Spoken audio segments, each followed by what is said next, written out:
It's been more than 5 years since Google launched WearOS in the hopes of capturing the wearable, smartwatch market in the same way its Android has become the most widely used mobile OS, but for the most part, that plan has been a failure. WearOS was never refined or consistent enough to compete against Apple's industry-best WearOS. But even within the Android space, Samsung's TizenOS and Fitbit's self-titled OS are arguably better too, which makes this week's Reuters report that Google is looking to buy Fitbit seem like a good move on Google's part. That's because Fitbit's most recent release, the Versa 2, has come the closest so far to making an Android smartwatch that can approximate the feeling of using an Apple Watch.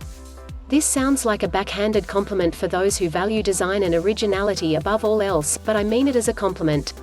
The Apple Watch has been significantly better than any other smartwatch by such a wide margin, that the Versa 2 coming close is a major accomplishment in my book. This makes the Versa 2 the best Android smartwatch available right now. Yes, the watch works for iPhones, too, but let's be honest here, if you're using an iPhone and want a smartwatch you should just get Apple's own. Design and hardware, familiar, but nice. When Fitbit first ventured into the smartwatch territory with 2017's Ionic, it had a unique design featuring sharp corners and an elevated face that made it bulky. It looked unique, but it didn't fit too comfortably and wasn't well received.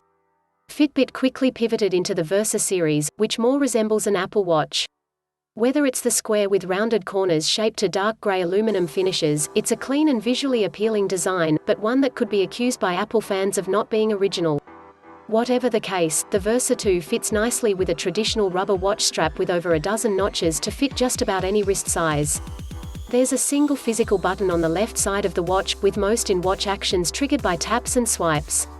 Around the back is a heart rate sensor, and 4 pogo pins that charge the device, though unfortunately, the charger is proprietary. I want a future in which all gadgets are charged via USB-C.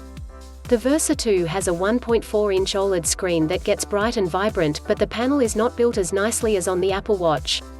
There's a sizable bezel around the screen that is clearly visible when the watch display is off, whereas on the Apple Watch, the bezels are thinner and curves into the chassis, giving Apple's screen a more seamless look.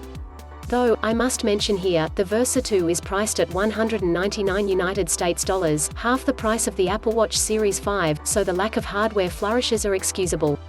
Fitbit's watch, likely to keep the price low, also lacks built-in GPS support, so you will need to have a phone with you if you want to track runs. But it does support NFC, near-field communication, for digital payments.